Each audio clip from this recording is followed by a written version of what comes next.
Hi, everybody, and welcome back to the final round of the Caplin Menchik Memorial Tournament. We are now joined by a very special guest, one of the stars of the tournament, who got a WIM norm, even with some rounds to spare. And this is Kamila Hryshchenko. Welcome and big congratulations on your play.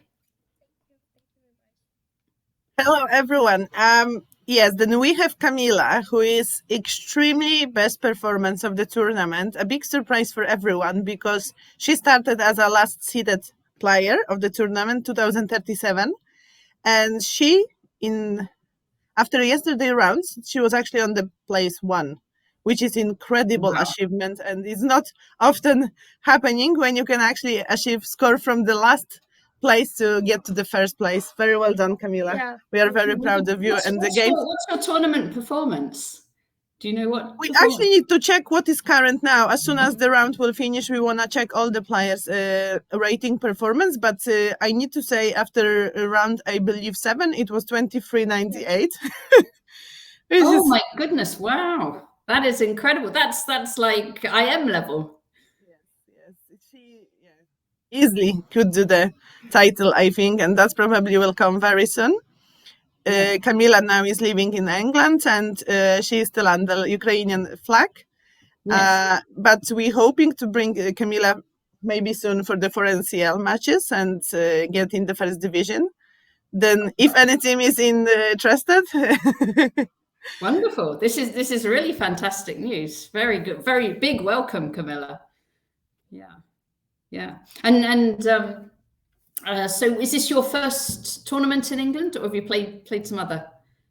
Yeah, it's my first tournament. First one. First one, and already on a roll already. Yeah. Hopefully, a lucky place for you to play chess. Yeah. I really love the game of Kamila with Joanna Dworakowska.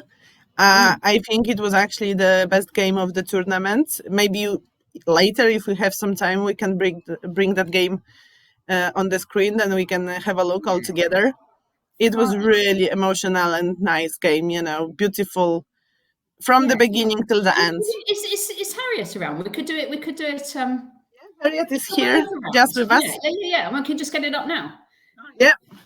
Let me. Yeah. Nice to see you.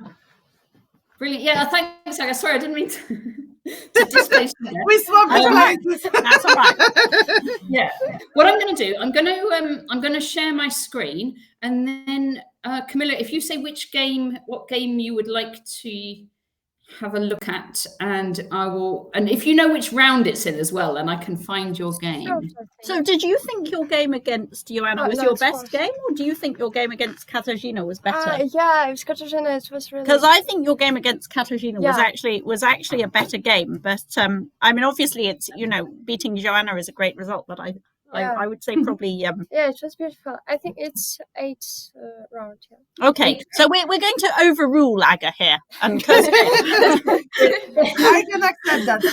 Yeah, and chose find another great game that Kamila won against WGM.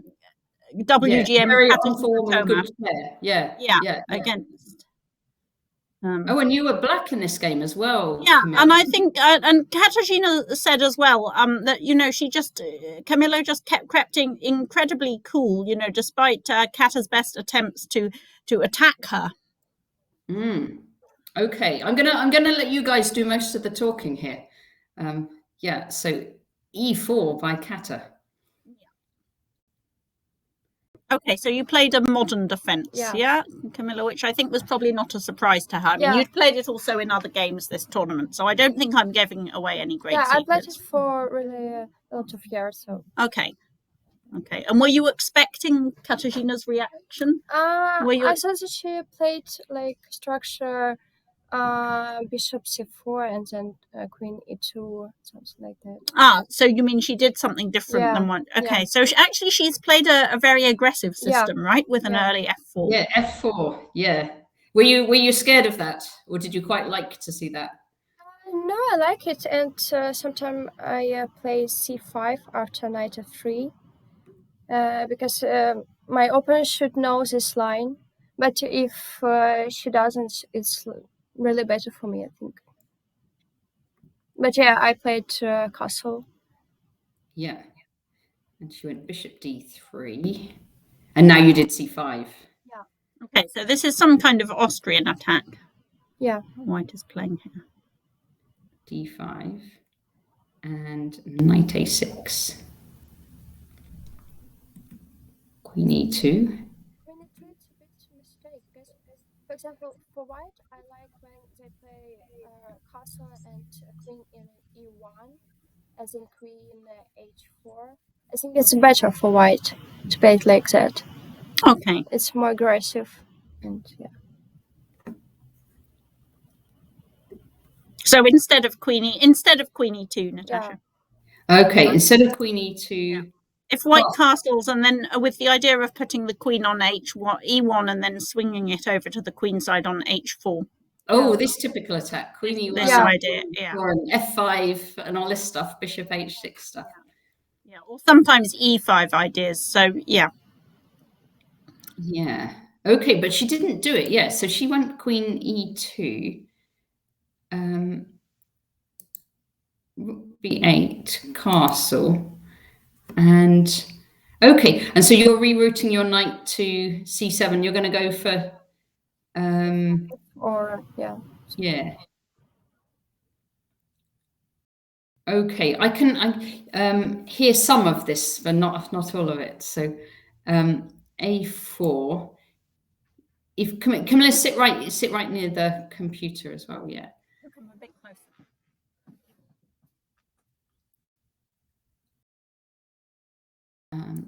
Okay. So bishop d7, king h1, and queen c8. actually, I prepared like b6, a6, b5. It's a really long plan, but I'm not sure that white had a plan, real plan.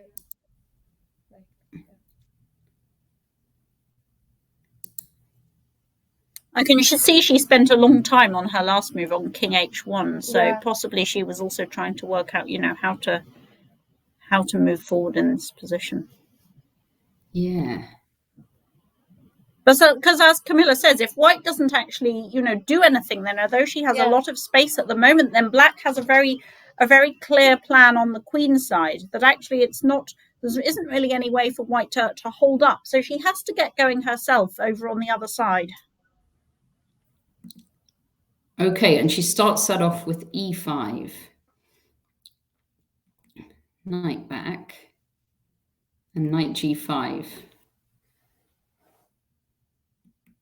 Bishop g4. Queen e1.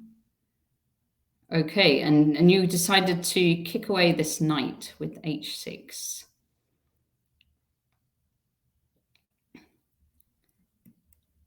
Knight g4, and then you get your queenside play going with a6.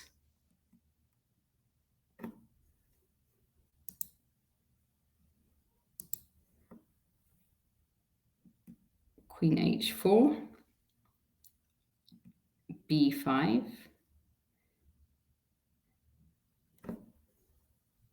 Can you guys still hear me? Yeah. Okay. AB, and so you're now forcing back her bishop e2.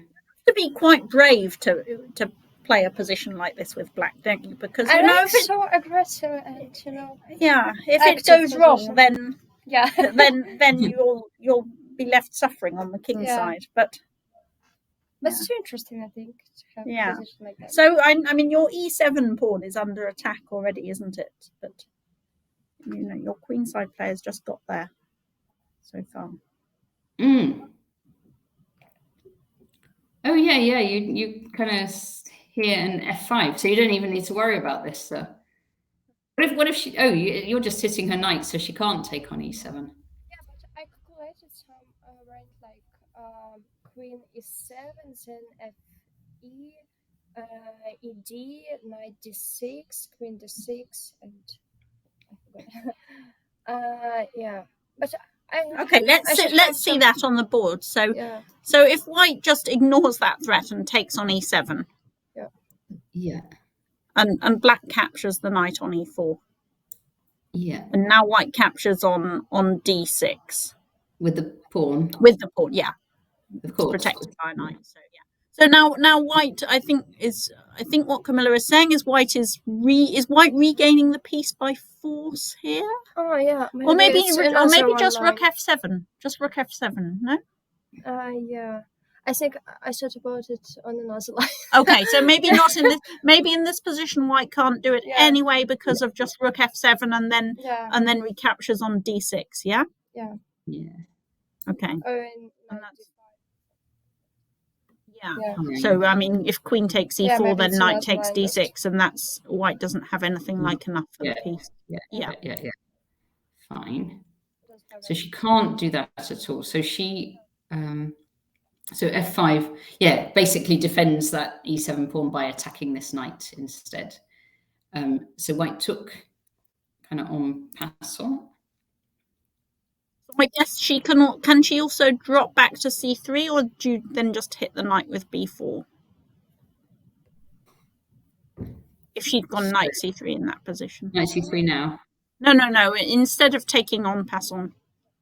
Oh, Aha. okay, but e5 it's weakness and Yeah. but yeah, I'm not sure. So here,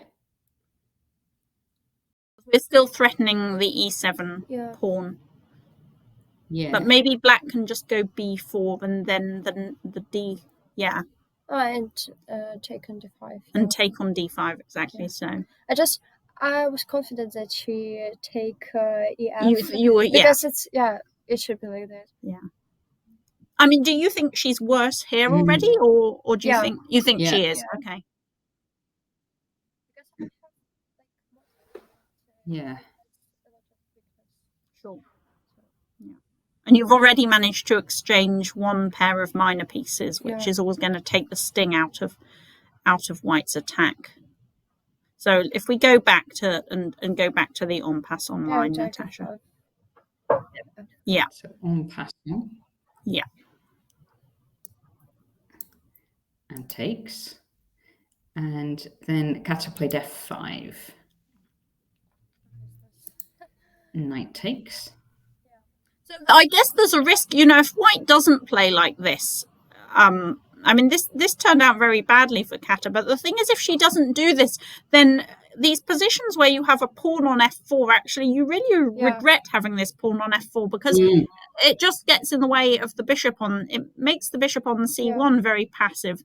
And also, white is already really struggling because she has no good way to defend this pawn on d5. So, yeah, this didn't work out at all for her. But I can see it's the sort of position where you kind of just She sort kind of have had to, or she was going to you be have worse to keep anyway. going, and kind of hope that something turns up, or hope that your opponent makes a mistake in the defense.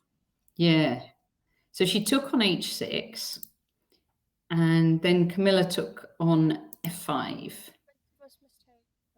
That was a mistake, Yeah. was it? Okay. I just then have equal position. Okay. After, So what would be? So did you have a stronger line? yeah, like g5 maybe. Oh, really? And after that, I had g5 here. Okay, Yeah. so just to remind everyone that black is already a piece up in this position because she's captured a knight on e4, okay, and white hasn't made a comparable recapture. White has got a pawn on h6, which looks dangerous, but if black can consolidate, then Kamila is just going to be a piece up here, okay? Yeah. Yeah, and if queen e4 and then bishop h6, Yes. So that good swaps position off with another one pair more of piece. pieces. So I know black's position looks a little bit, untidy, but she is a piece up. So if she can consolidate, then that is going to, she's going to win. But I think it's too passive for me, and I knew that it can be winning position, but I'm a bit afraid of passive. And, Yeah, because you might I'm come in sure- with a rook I'm and sure that's what Kata would be hoping for, is that if she throws enough stuff forward at some point, you get afraid and you miscalculate and you make an error, and then somehow she will get something. Yeah, I decided to be calmer in this position. Yeah, but it's quite difficult, because also you think maybe she's calculated or she's seen something that you haven't seen. It's never easy to, it's easy with hindsight, and you can say, okay, white never had enough attack, but actually it's not so easy when you're playing the game and you think, okay, she's a strong player, she must have seen something that I have missed, otherwise why would she be playing down this line in the first place? Yeah. So you can't forget about the psychological element as well. Yeah, and it's quite, play a nice solid move and just keep it under control. So here, and then she took on g7, and you get another pawn here. Okay, so if she takes back on g7, then if you take back on g7, then she just takes the knight on e4, right? Yeah. And so here. And then how's this position? Is this knight takes d5? Yeah, and then she had No. Well, we were looking at king takes d7, queen takes e4, knight takes d5. But okay, you played this first. Does it there make was queen e7 just. Okay. Sorry. After king takes, yes. So she doesn't take on e4. Yeah. She takes e7 first. Yeah. And then queen e4. And then queen to e4. Okay, and black's king is a little bit. Yeah. Yeah, and now the piece count is equal at least. Okay, and black's king is a little bit shaky over there. Yeah. So knight takes d5 first. Okay. 5. And that's quite it's quite brave to do that, because there's this queen that can come to h8, and we're so kind of and she had to play queen h8 and then okay. So this is where she should have gone queen h8 check, king f7. King here. Rook takes f5 check. Yeah. Okay. Rook takes f5.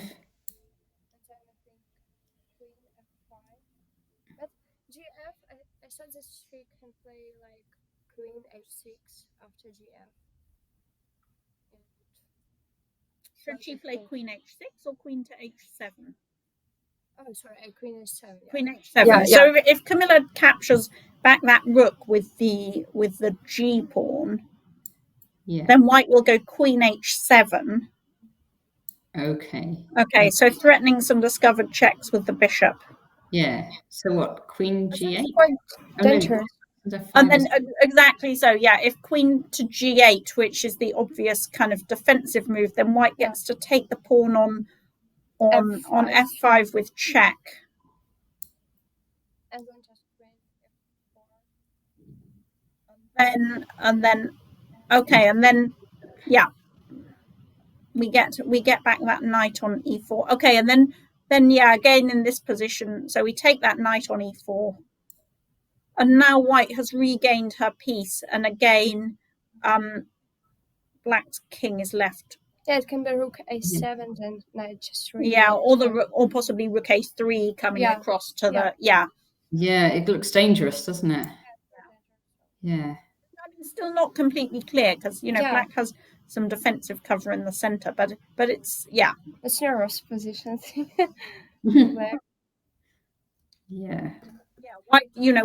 White's regained her material, and she still has a lot of attacking chances there. So she did queen e4, taking back the piece. And you took. So actually, that's quite strange that she didn't play that. Queen is yeah. But then it's just equal position. You think this one is equal? No, this one better for me. But that one. Yeah. Well, I mean, it's a very similar position. It's just you're a whole pawn up here, and it's quite important, that pawn, because it gives your king a lot of shelter apart from anything else. And then I just had clearly planned how to, I don't know. Yeah, actually, the way, but you should see the rest, because the way that Kamila converted it was really nice. Yeah. Okay. So knight g3 by Kata, and rook e5, hitting that queen. Queen f3, and knight f6. So you're not giving white any chance to come in. So that's very good. Rook No, I a7. mean, what's really nice about this position is just the way, it's really impressive the way that black's pieces are just, holding everything together in the center. I mean, it's quite unusual to have this rook on e5 outside the pawn chain, but it's it's almost impossible. It's impossible for white to create a target. And that knight on g3 is really boxed in. I mean, I think we can see the difference that it would make to the position if that g6 pawn was not on the board, because then that knight on g3 would have a lot more future. Yeah, it could go on to f5 or something. But luckily, so Kata is trying for some tricks, because look, or she's threatening, she's threatening rook takes e7 check here, undermining. Or in fact, she's just threatening queen takes f6 check, isn't she? So queen takes f6, of course, yes. Yeah, because the e pawn is now pinned. Yeah, okay. So queen e6. So this is a good defensive move, because that defends there. And if queen takes and rook takes, has got king takes, so you're fine. Yeah. Okay. And she plays h3 now. Is she planning something devious? No, because she doesn't have any moves. Yeah, she's run out of attacking ideas, really. So but it's kind of not yet resignable. So it's that sort of horrible stage where you have to keep going. Yes. Yeah. So rook h8, king g1, and rook h4. Bring your other rook right. I really like this game, because I like just it's very sort of artistic what Kamila did with her rooks in this game. Yeah.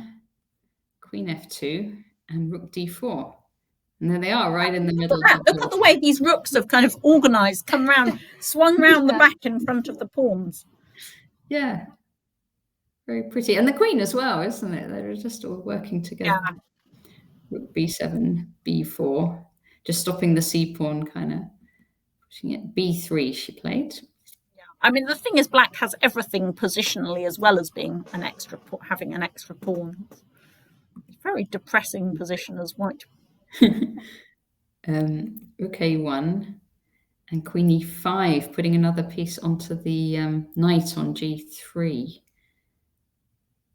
Yeah, actually, all your pawns, it's like just on this kind of dark square. It's like drafts. Yeah. Playing drafts. Rook a7.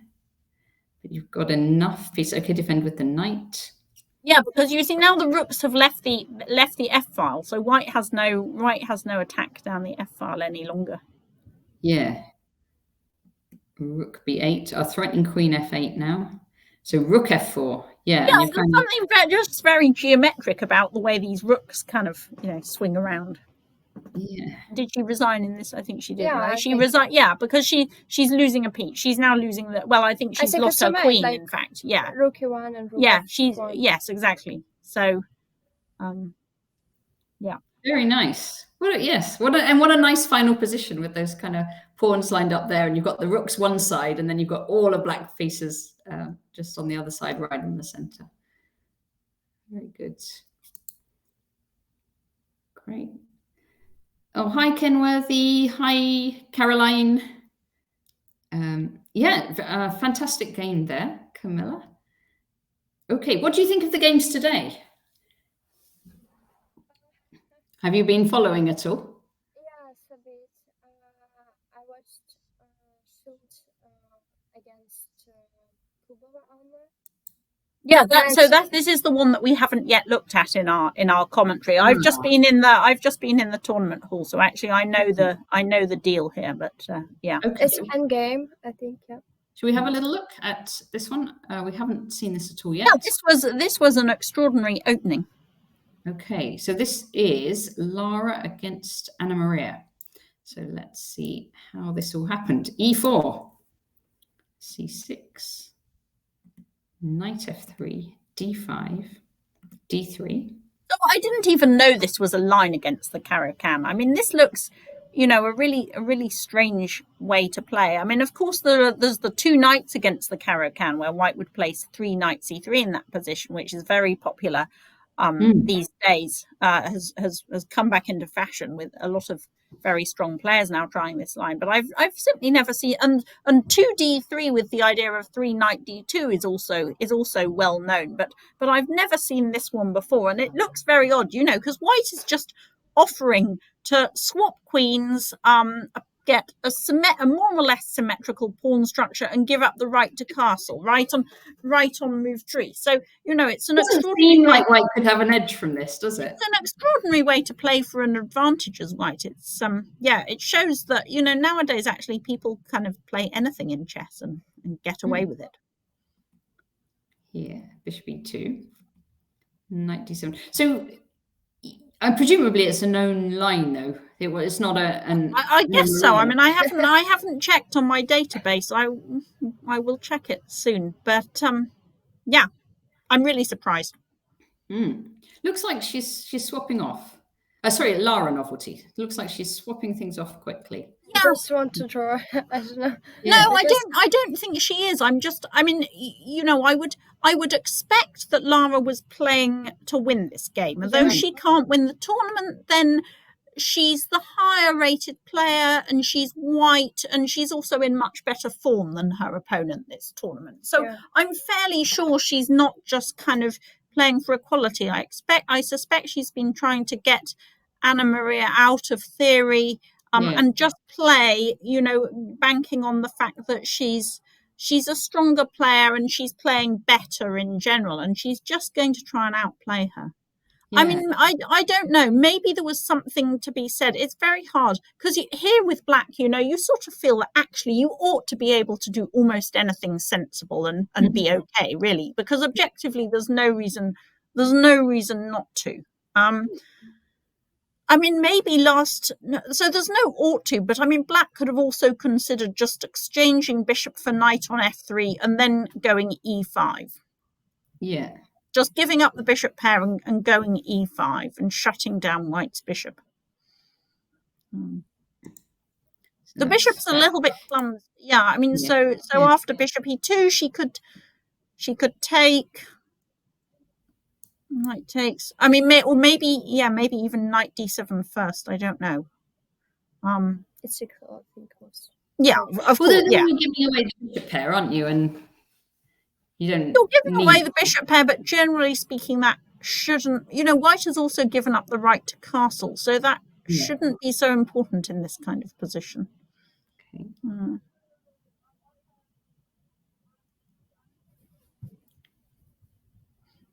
Yeah. I mean, that bishop is a little bit clumsy on e6. Yeah, it doesn't have much. It's kind of defending this now f5 pawn, like before. I don't like. Yeah, I mean, I think f5 should be after f4 and stop I don't like this move very much. I mean,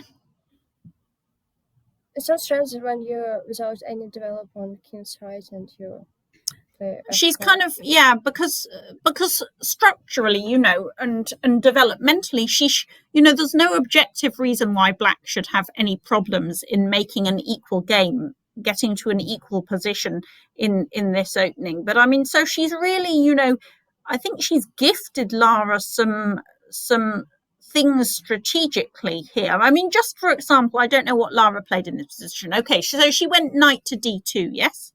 Yeah, knight d2. And now, for example, I mean, if black exchanges pawns on e4, knight takes. Now you see suddenly already in just a few moves, black is structurally worse because she has an isolated pawn on the e file. Yeah. Yeah. And she's going to have to, she's got some difficulty getting her pieces out, and that was kind of completely unnecessary after the first 4 moves. She didn't need to do that. I guess when she could have just exchanged off her bishop either for the knight or for the bishop on e2 and played more normally. Yeah. She must have been completely taken by surprise for this. I think this is the thing, you know, and this is why we've seen a number of players playing these sort of offbeat opening variations, is because if you make your opponent, and it's a good strategy against a player you outrate, that if you make and that you've got generally somewhat better understanding than, if you make your opponent think for themselves right from the start, then they have to make strategic decisions, and if they're less experienced, then they're less likely to get those decisions right. And I kind of feel, I mean, I've only looked at it for a couple of minutes, but I think, she's already kind of given her opponent something here that was quite unnecessary after the first few moves. Yeah. Here. Okay, so right, and now so her knight is going to. Now the knight g5, so that yes, this bishop on e6 will have to move again now. Okay, but it does defend this.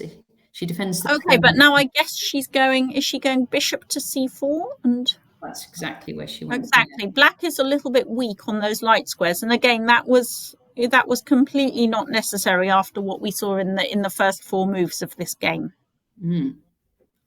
She's kind of given her opponent a reason to just keep playing. Blue Grey Haze saying King's Indian attack against the Caro, and the moves are all a little strange. Okay. It's not a King's Indian attack really, because in the King's Indian attack, White doesn't change the queens on d1 on. Yeah, that's true. I mean, the typical King's Indian attack, White goes 2 d3 and then knight d2 to close the d file to the exchange of queens. Yeah. Okay, 95, defending that f7 square. Bishop drops back, and 95. Okay, so black is still a pawn up, but that e6 square is quite vulnerable. Yeah. She's not going to be a pawn up anymore after she. So now she's removed her defense of the e4 pawn. Okay, so I think that move is she's just intending to go g4. Yeah, and then maybe depending where that bishop goes, then she exactly. Either she will win the e6 square, or she will have additional options for taking on e4, which of course she could have done, I think, just immediately in that position, but that pawn is not going anywhere. Yeah. Okay, so black exchanges off, and h6. White goes in on e6. Yeah, she's made it very hard for herself to get out her f8 bishop in this game. That is true. That bishop, and that was a direct consequence of playing first bishop e6, blocking the e pawn, and then playing f5. Yeah. And even with the material reduced, then that is really going to. The position is opening up, so she's suffering here.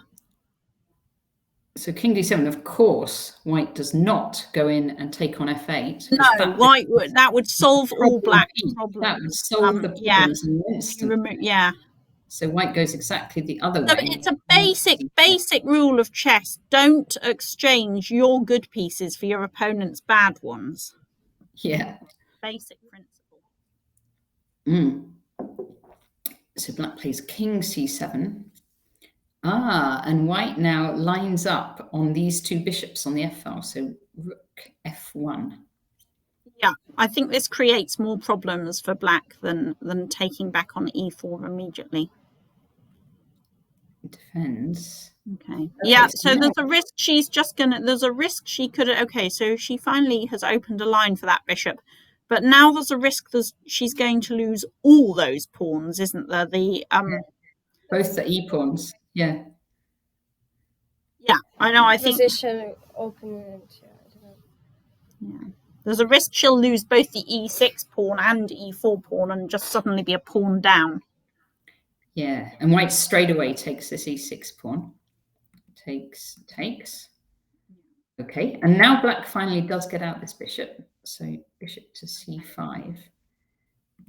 White easily defends on e3. And rook onto the e-file. Bishop back. The pawn on e4 is looking a little bit weak. So, okay, bishop b6, knight c4 takes.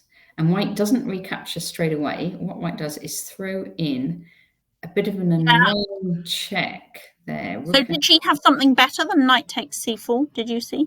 I'm not sure, but because it's actually it's very, very difficult suddenly. It's very difficult. Yeah, because she can't play rook e7 because white will take and maybe she can play like bishop c5 and after knight e5, rook a5, rook f7 and just rook e7. Yeah, so maybe the bishop shouldn't have gone back to yes. Yeah. Yeah. The bishop should never have gone back to b6 in the first. The b6 was the wrong square for the bishop. It's too passive for him, I think. Yeah. So here, this move. Yeah. Yeah. No, that I think is a mistake because if she can, I mean, what? Okay, I see. So, but her e4 pawn is attacked, isn't it? This is the problem: is that her e4 pawn is attacked, and and this way, then the bishop's going to be, and then the bishop is going to be attacked. And the problem is if she moves her, and if she moves her knight to discover a defense on the pawn, then the rook is coming into f7 immediately. Yeah, exactly. Yeah. So it's tricky already. It's really, I mean, maybe it's just gone already. Maybe you move it back like to d7 or something so that you let the rook in, but it's not check. But still that g7 pawn's going to be... The other problem is that the rook can come to f4. I mean, yeah. So, or rook, that pawn is very weak. I mean, what black really wants to do is give that up and then somehow, try and regain it, turn it into a semi-open e-file and try and regain it. But, yeah.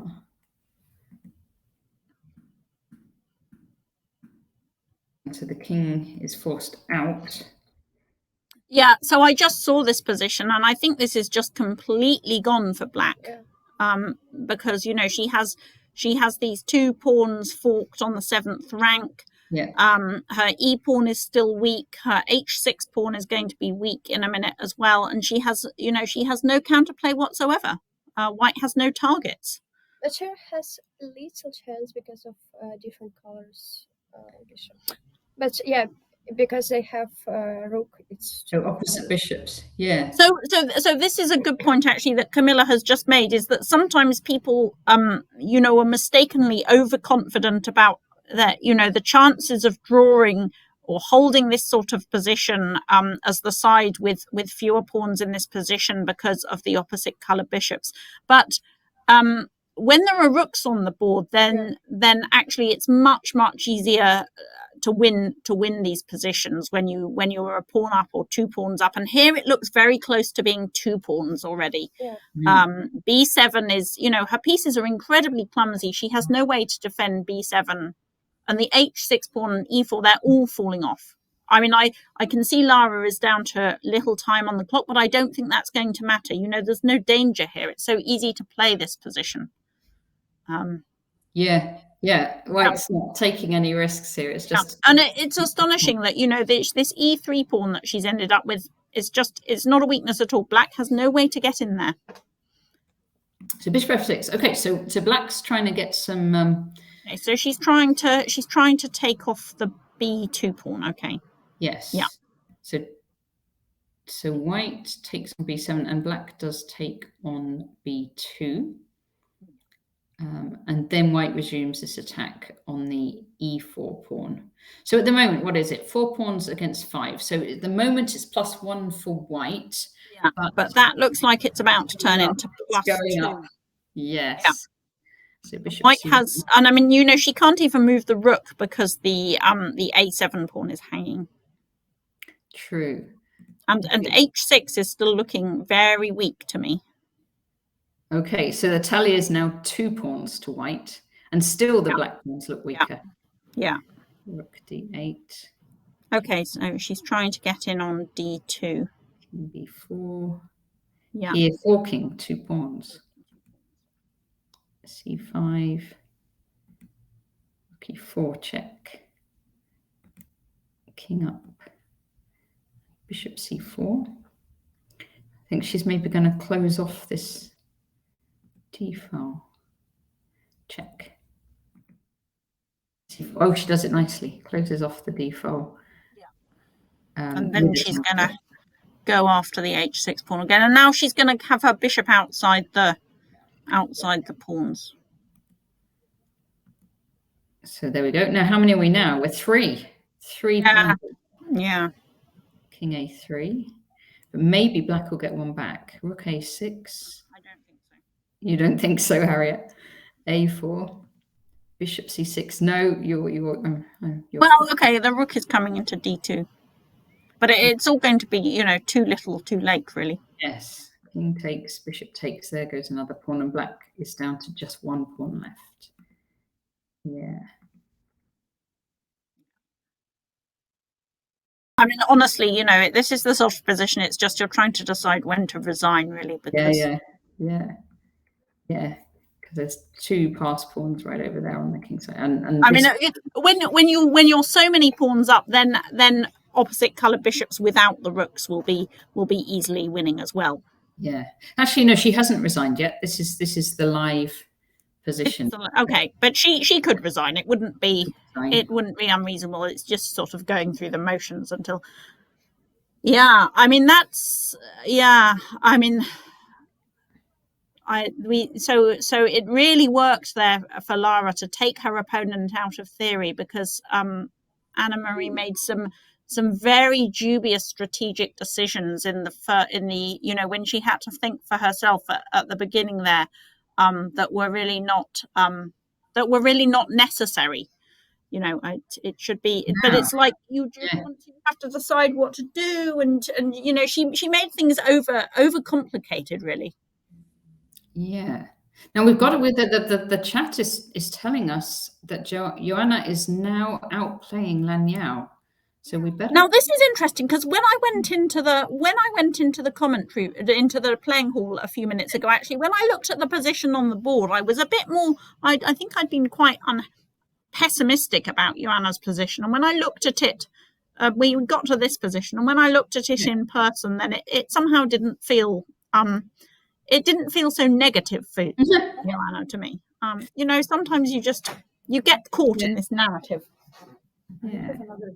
Okay, yeah. I think we can change. I think so. So one of the games in the meantime, then one of the games has finished, clearly, at least I assume it has, by the fact that Ketty Arakami Grant has appeared and did win.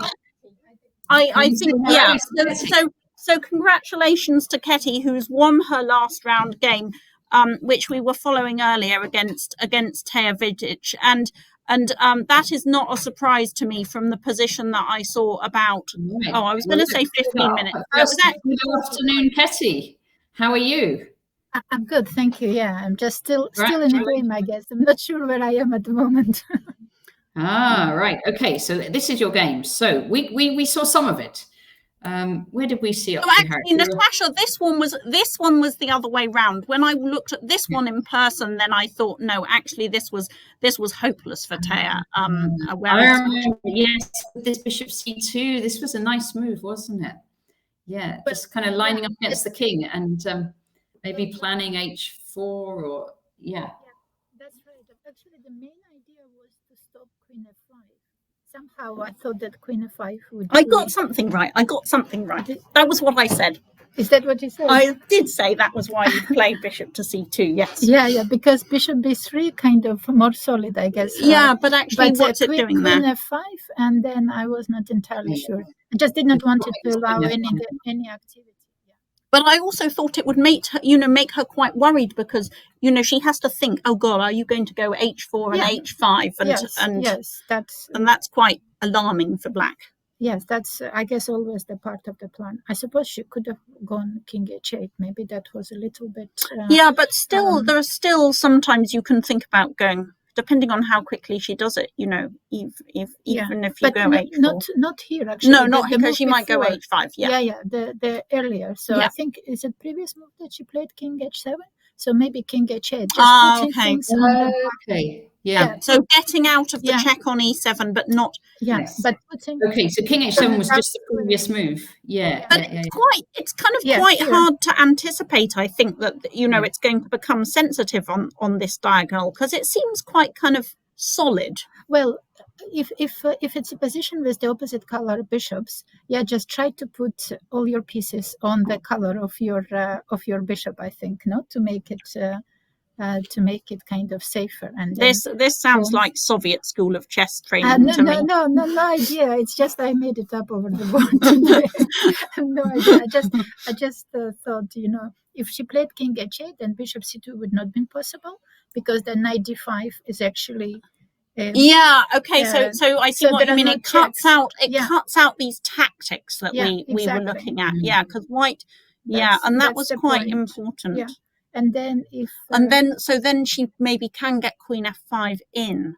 Well, Then if I have to play bishop b3 instead of bishop c2, then queen f5 might be possible. Yeah. I don't know.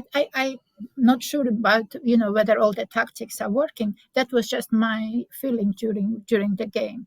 That No, but you're right. This is the move that black wants to play to try and tie white's pieces down to that d5 pawn. With the knight e7 fork is not dangerous at the moment because of the rook taking on c1. Yeah. Mm. So, but it's a very interesting position actually. Not straightforward at all. I mean, I'm not sure what was happening in the opening. Did you have any idea? No, I didn't really. No, we went through the opening quite fast because we mostly were looking at Joanna's game for the sake of the tournament situation. So we'd gone through this quite fast and just kind of stopped in this position. My opponent played very quickly, so I suspect she was familiar with the opening, and I guess it probably was a theory for a large part of it. But I pointed out that you'd played a4, trying to break her open on the queen side in the same way that I did to you yesterday. Oh, right. Okay. Well, it's just, I guess you need to create some weaknesses. Yeah. So the e6 was the weakness. But it took me a long time actually to realize how strong is the knight on c6. Yeah, because at first I wasn't sure whether black could just play around it. But I think part of her problem is it's very hard. Her knight is not on a good square on b6 really. Not now. No. I mean, a few moves earlier, it was a beautiful piece on c4. Yeah. But somehow, because there was this 97 tactic working in some cases, the knight... Yeah, you had to go back that way, didn't you? Black could have her knight on... If black could transfer her knight to e5 quickly enough in this position, then, of course, she would be a lot happier. Yeah, that's the problem, that she never could play knight e5 because of 97. Yeah, but it's too... So she never managed to achieve it, actually. I could not believe it, So here, 95 not possible. Oh, yeah. That's the move black would like to play. Yeah. And now it's met with and now this one wins. So unlike in a different position we looked at earlier, then this one is now winning. Yeah, knight b6 protects the rook. Yeah. That's the reason for going back. But then knight on b6 is very defensive. I mean, I did wonder if instead of queen d7, again, playing something more active like queen g5 was something that I was worried about. I think with the opposite color bishops, you do have to look for the activity. Yeah. If you start playing absolutely defensively, then at some point it's going to backfire. But I don't know exactly what queen g5, but I was worried about this one. Well, it's still I still can play bishop b3, I guess.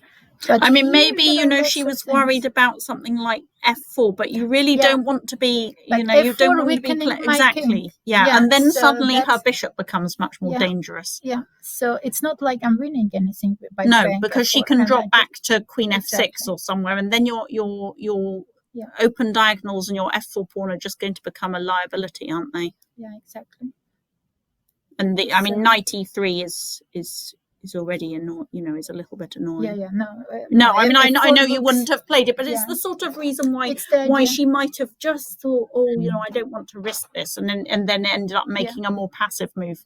No, that's I think just sort of looking for the activity. I mean, I can play bishop b3 here because knight e5 still does not work.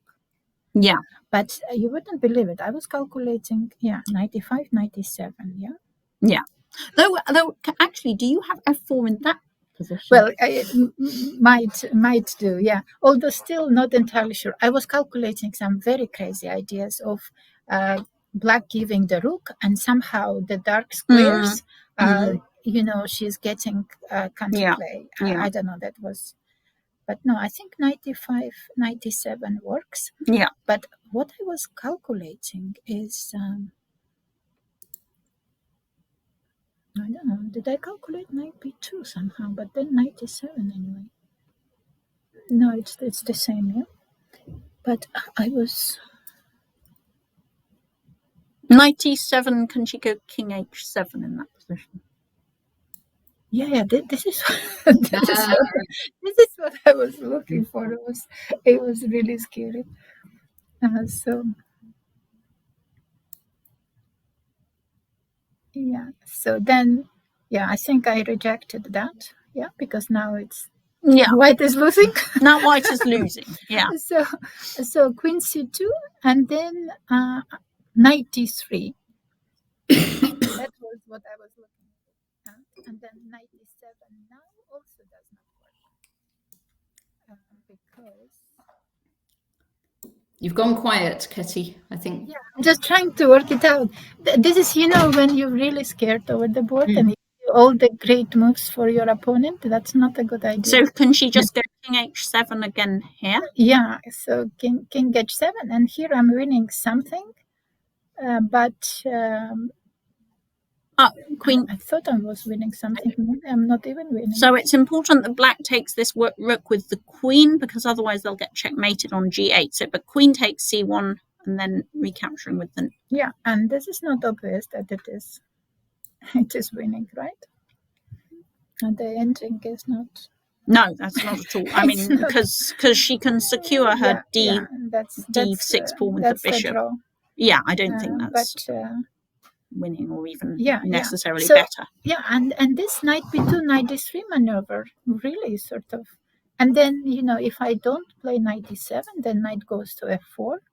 And who knows? Now it's black attacking, right? Yeah. And your bishop is not a very helpful defender, and your knight is not a very helpful defender either. Yeah. So, I don't know. After queen g5, I need to come up with something better. So I think that was the critical moment. Yeah.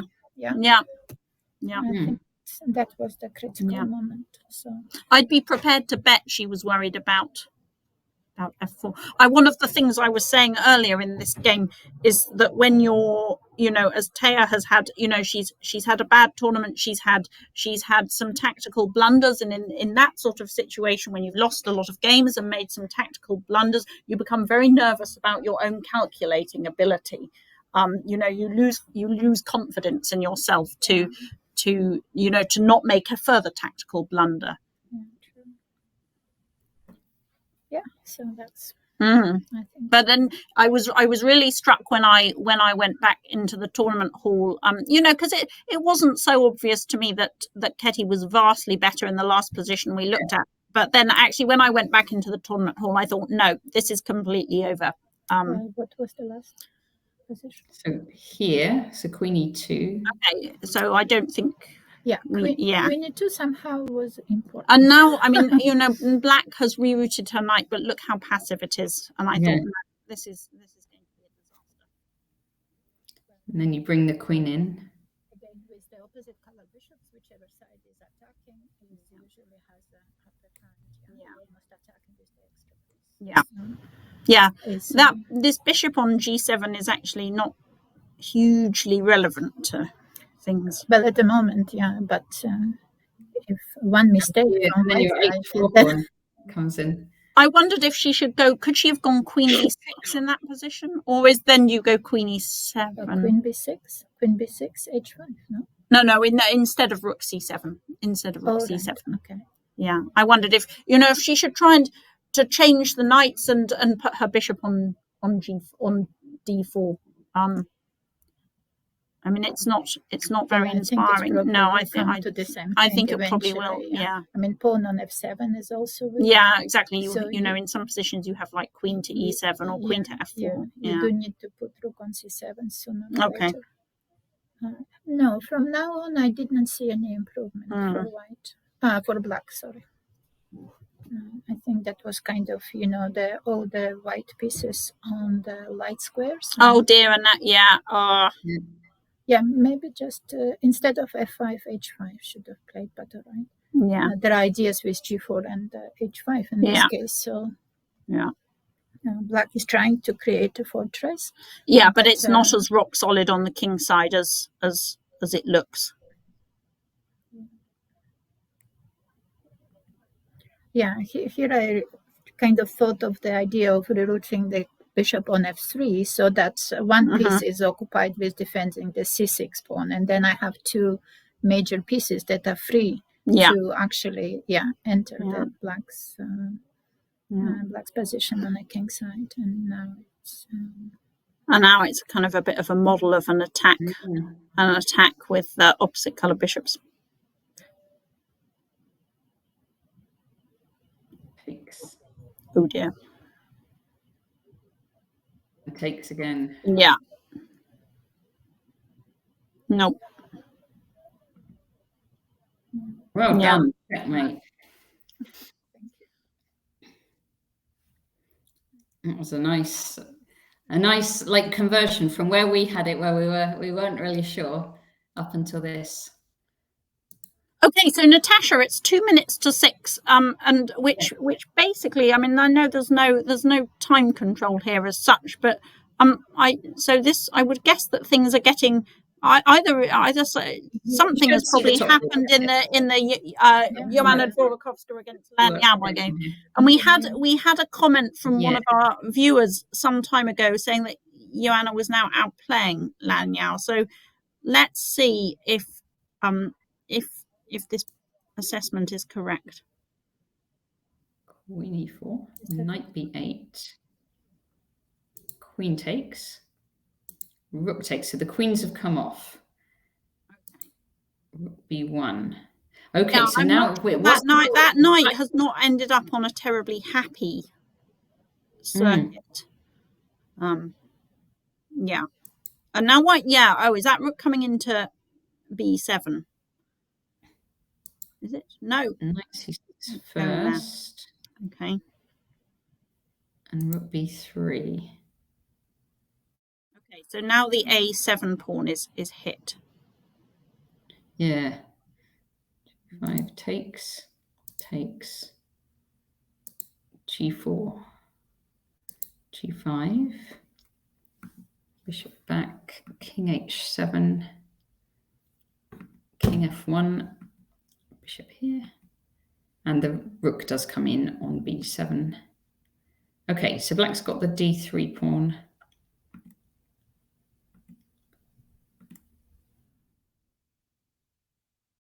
White's got the a7 pawn. Okay, so I suspect we're missing a lot because you're going through this about as fast as the moves were probably being played, and I suspect there's a lot of quite critical stuff going on here.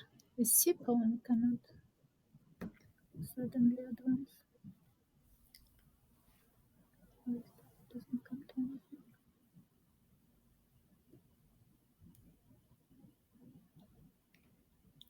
Where do you want to see? So I think the clock times we're seeing are the live clock times. So Yeah. rather than the clock times at this point in the game. No, it'd be the live clock times. That's right. Okay. Yeah. Seconds on the board, on the clock. I mean, it's not even clear to me who's better or who's trying to be better. So well, I suspect it's white with the A-pass pawn, but but black, the E pawn is. I know. It's one of those positions that is probably all three results are possible. Yeah, and actually, where it's easy to lose it because you simply you can think you were better and playing for the win, and then you find that actually no, the opponent was playing for the win. So. Yeah, when the situation changes so quickly and you don't have time to. And when actually probably the level of play is dropping just because the players have too little time to make to count. I mean, and it's quite tactical still potentially because there's a lot of pieces that are kind of dependent on one another here. So yeah. Okay. There's still quite a lot of moves they have played.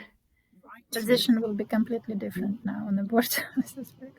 And knight c6, rook d5. So they're repeated. Okay. So who's playing for a win? Let's see. Right. Well, now white deviated. So Jana deviated. Yeah. So I don't know if this is objective or because of the tournament situation. You have to bear this in mind. What is the tournament? So Joanna needs to win to overtake Lan. Right. Any other result, Lan wins the tournament. Oh, is she half a point behind? Yeah. She's yeah. So rook takes. Okay, so hang on. Could black have taken on e5 in that position? Here? I suppose then maybe the A pawn is quite fast. Okay. There is knight c6 at some point. Knight f5. Knight f5, yeah. Mind that bishop. Yeah. Okay, so she gets check. King f3, and then moves the bishop away.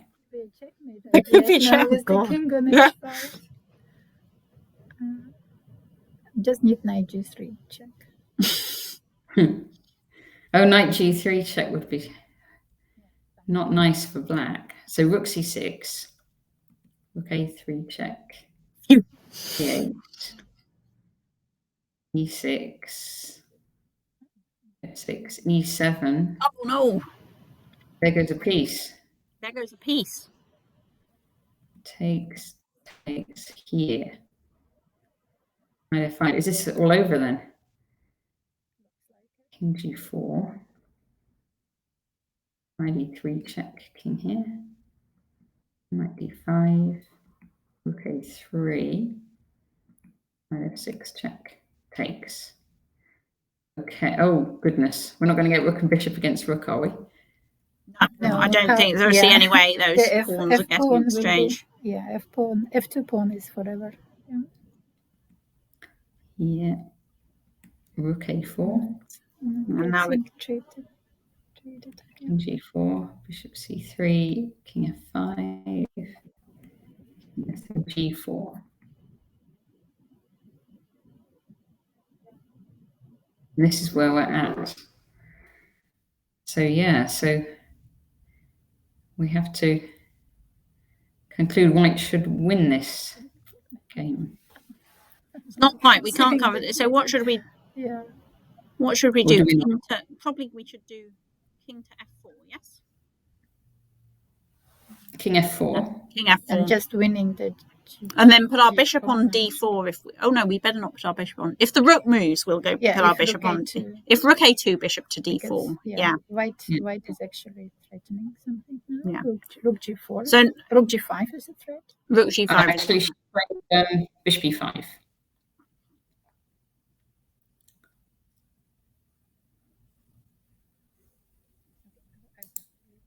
Right. I think we say bye, Natasha. Ketty's off. See you, Ketty. Thanks for joining. Thank you. Okay. So she's gone bishop e5. They're playing now on increments. And I think, did you say there's no added time at any point? There's no added time at any point. So this is it, basically. That king,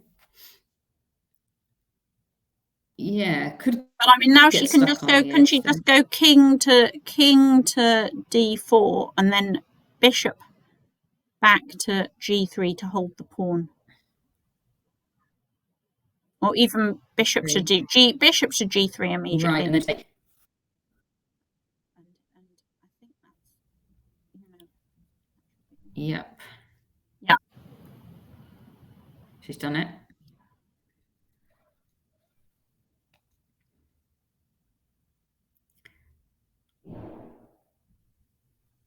Yeah.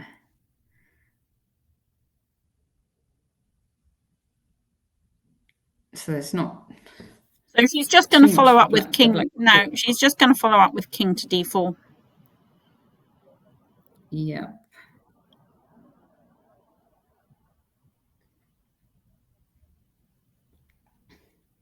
Yeah, nothing to do here.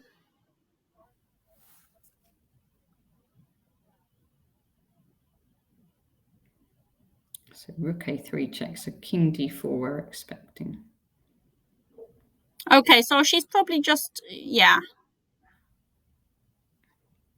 I mean, black is far too slow to take on g3. You know, white's king is very central and is going to get back in time for that g pawn. Yep.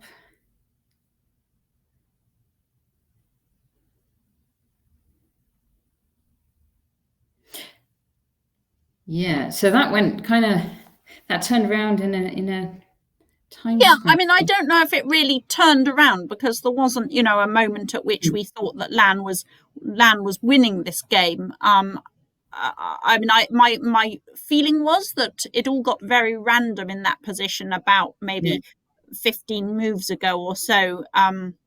Yeah, and then suddenly White's e-pawn came good, but I suspect that the quality of the accuracy of the play probably dropped quite a lot by around then, which is completely understandable, and is just really a consequence of playing at this time limit. I think, you know, to play decent chess, you do need to have extra time at move 40. This situation where you go straight to playing on increment does lead to this sort of thing.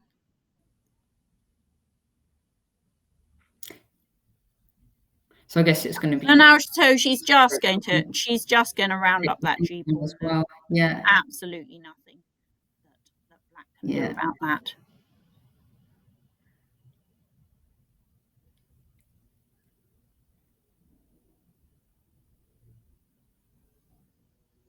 Yeah. So disappointing then for Lan Yao, because of the norm situation and the win of the tournament. If she does lose this one.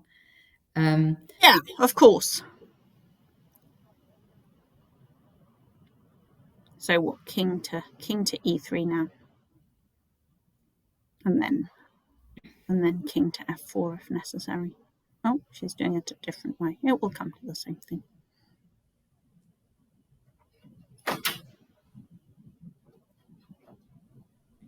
Yeah. G-pawn won't last too much longer. No. So what, rook g5 maybe?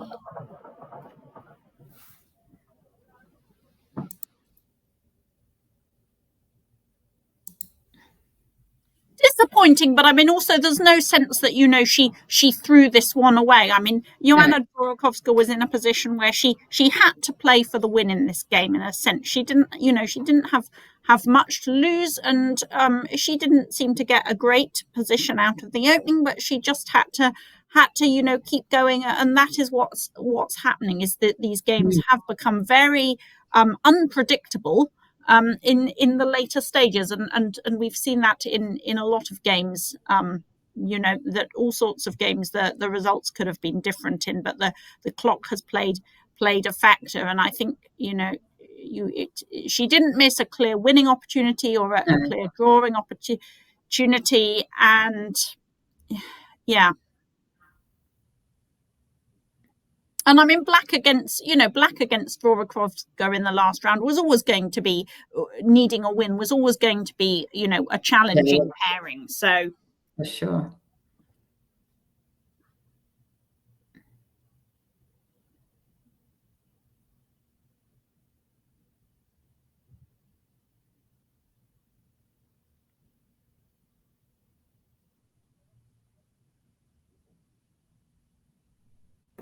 Okay, so she's just going to go, I think she's just going to go king to g5 and then offer to change the rooks off, because it's completely winning without the rooks on the board, because black can't hold on to that g-pawn. So she will go rook to g6 and rook to h6 if necessary, just to drive the king away from the defense of that g-pawn.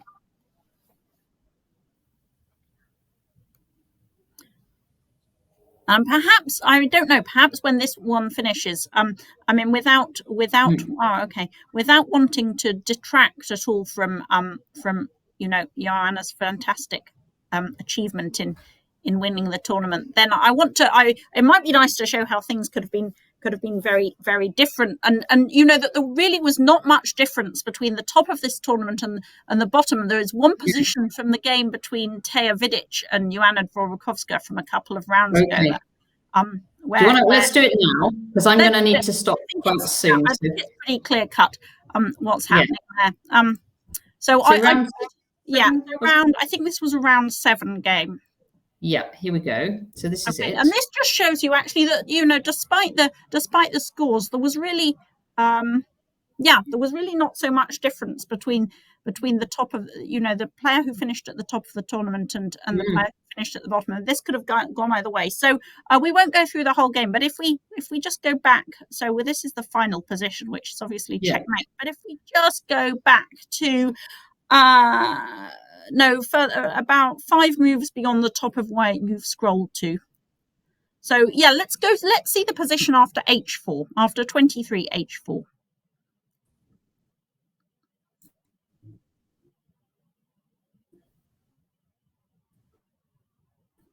Can you click on that and bring it up?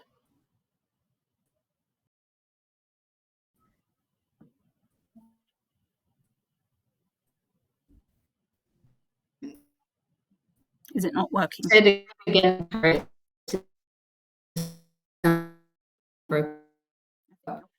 breaking up a bit.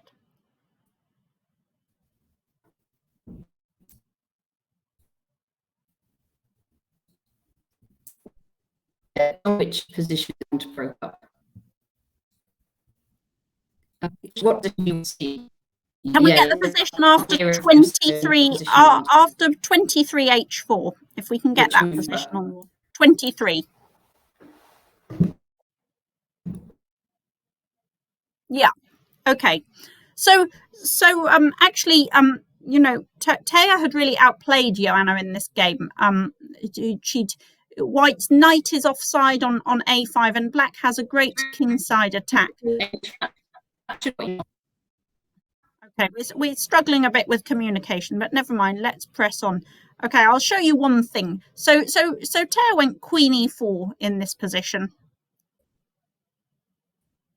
Can you put that on the board? Oh, okay. We've lost Natasha for now. Hopefully she'll be back in a minute, and we'll get a chance. There were a couple of really brilliant tactics in this game if we manage to get it back on. And in the meantime, I'm guessing that Joanna has won by now, and hopefully she might appear and we can talk to her. But in the meantime, let's hope that Natasha can come back. And I don't know. They may not appear because I think the sponsor may be here and ready to hand out the prizes. So whether we will get to speak to the winner, I'm not sure.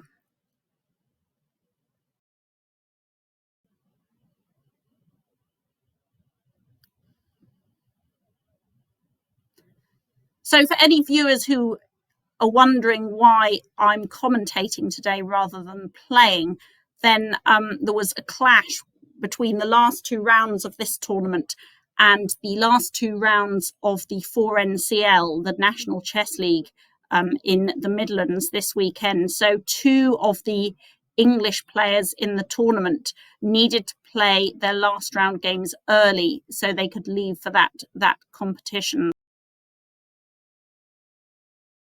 So I played my game against Katarzyna Toma at an earlier stage. And do we have Natasha back? Hi, Natasha. Are you back online? Hello. Brilliant.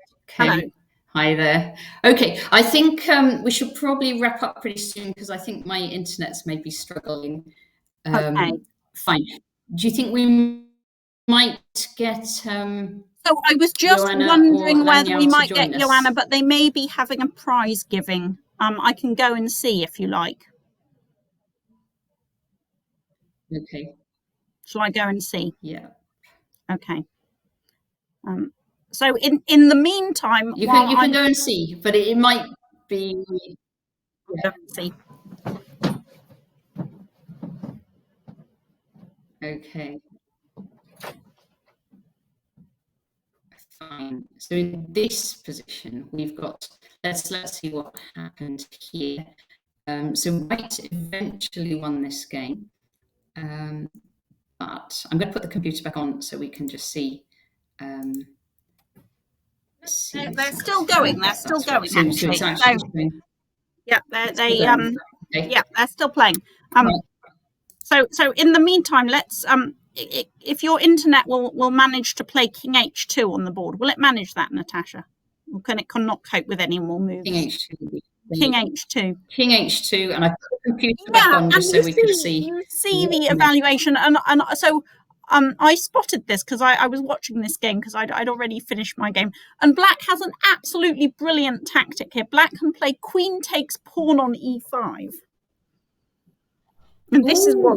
Wait! I want to know what to see it. Queen takes pawn on E5. Yeah. So take. We're taking on. Yeah. F2? So can you? Yeah, we're taking on F2. Can you put that on the board so we can see it? Rook takes okay. F2. There you go.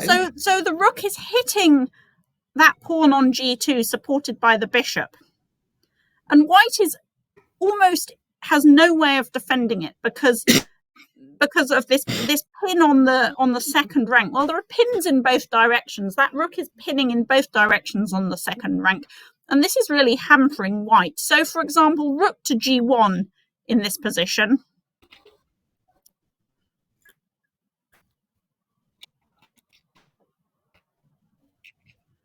Okay, Natasha's struggling to get this on the board, but if in rook to G1, the idea is just D3, attack that pin piece again.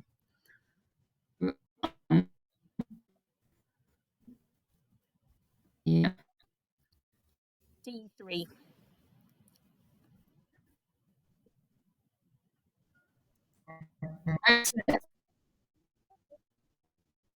And I pointed this out to Joanna after the game, and she said she hadn't missed it completely.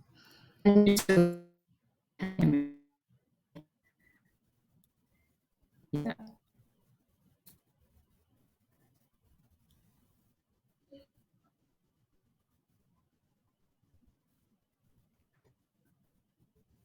Okay, we're struggling to get these moves on the board, but if anyone is watching and is interested, it's worth looking at this game because and so Black at the moment has a rook and a pawn for the queen, but that knight now on D2 is going, and then Black will get the knight into F4. So White's position is completely collapsing, and this knight on A5 is looking incredibly sidelined.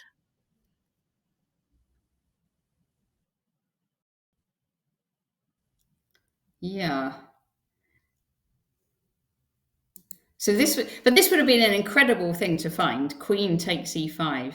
Yeah, Very nice tactic. It's much easier to find these things as a spectator because also, you don't have to worry too much about whether you've calculated accurately. But I mean, I spotted this. I spotted this quite quickly, and I thought, oh yeah, if you were playing a blitz game, you would just bash this out. Of course, it's more difficult in a game where you need to calculate everything. But it's just, I mean, it's the right thing to want to do. And I mean, just, an example, if we don't put the rook on g1. So if we put that rook back, where was it? Like, where was it? C1. Okay, I mean, if white plays something like C1. queen, white plays something like queen to d3 to try and break the pin in this position. Okay, and now black plays just rook to g2 check, king to h3 to stay off the diagonal, and now rook takes e2. Yeah, exactly, because white rook can't recapture because of the fork on f4. Very nice, Harriet. And black ends up with a very large advantage in material. So just everything is working for black in that position. I mean, there were other strong moves for black in that position as well as queen takes e5, and I'm now really taxing both Natasha's time and her internet connection, but I think you have to see this. You have to see this. So go back. Okay, one more. Go on, tell me it. One more. So go back to you'll thank me, Natasha. Go back to the position on the board. Okay. So we're on 24 d3. Okay, so she went d3 instead, which is not such a good move. White went knight to g3. Yeah. Okay, and suddenly it's not so easy for black to find a good square for her queen. If she goes, for example, queen to d4, then the rook will come to c4. Queen d4, rook c4, and it's not, it's not easy anymore for black to force her attack through. Okay, she might still be worse, but the immediate win has gone. Anyway, let's go back to the game because you have to see what happened. This is a fantastic finish. Okay. This is a fantastic finish. So queen to g6. Yeah. Okay, f5. Queen to g4. Okay, f takes e6. Rook takes f2. Queen takes f2. Okay, d2. Nice. Right, so at first sight, it looks like black is winning this position, right? Because anywhere that rook moves, black is going to promote the pawn, and black it can promote with check. For example, rook to f1. Well, that won't be check, but we can take on h4 check and then queen a pawn. Okay, and black will win. Okay, but Joanna has an absolutely incredible tactic in this position. And so she played, which she found, as you notice, she after 5 minutes. So she played rook d1. Rook d1. Okay, isn't that just on prise? Yeah. So black is a piece down here. So she has to take this. All right. She's given up a knight for this, and now it's completely winning. Yeah. Knight in 10, says the computer. Exactly. The queen is interfering. The black queen on d1 is interfering with its own pawn. So queen to f7 check, king to h8, e7, and now the tables are completely turned. This is a crazy position with pawns. Exactly. I told you you'd thank me, Natasha. I told you. Look at this. Thank us. Both these pawns, but black's king is the more unsafe, and black has no way here to stave off the checkmating threats. Yeah, it's going to be back rank mate or mate on g7. So she gave up her queen on g1. Yeah. There's nothing better. Yeah, so she's now a piece down again. King h2. h6 to get an escape. Because the thing is, it's going to be checkmate on the back rank, and then okay, so white's a piece up anyway, but she's got more than that. She's got checkmate. Rook 8. Oh, queens, 2 queens now. Yeah, 2 queens, and then queen takes g7 mate. Yeah. D1. What an amazing move! What a turnaround, and what a fantastic. So I mean, black missed a fantastic tactic, and then white took her chance. But you see, it was that we're talking about the player who finished top of the tournament against the player who finished in last place. And it was that close. What narrow margins, exactly. So I mean, it was thrilling to watch. I'm not sure it was thrilling for either of those players to play. But yeah. Oh yeah, you'd get a buzz after that one, wouldn't you? Yeah, Wow. but I mean, so many positions in that game alone that could belong in a book of combinations, right? Yeah, amazing. All right, I'm gonna see if the other one, we're on back around 9. I'm gonna see if it's look, the final scores are up. Okay. Yes. Okay, and at the end of today, then Johanna has actually taken the lead. She's overtaken Lan Yao by winning that crucial game there. So she is the Vera Menchik Memorial Tournament winner. And big congratulations to her. Big congratulations, of course, also to Lan Yao for her WGM norm, and to Kamila, who we were talking to earlier on her successful WIM norm. So 2 norms achieved in this tournament. Great opportunity for the women there. Anything else you want to say about the tournament, Harriet? No, I mean it's been a fantastic tournament, and I really hope we're, as Aga said earlier, we're incredibly grateful, especially to the sponsors, Caplin Systems, and we really hope that they will feel minded to continue their support of women's chess in future. And also thank you to Aga, who has driven forward this event and also 2 other recent women's norm tournaments held here at the Mind Sports Centre in West London. Yeah, great. So wonderful event. Thanks so much to the sponsors and the organisers.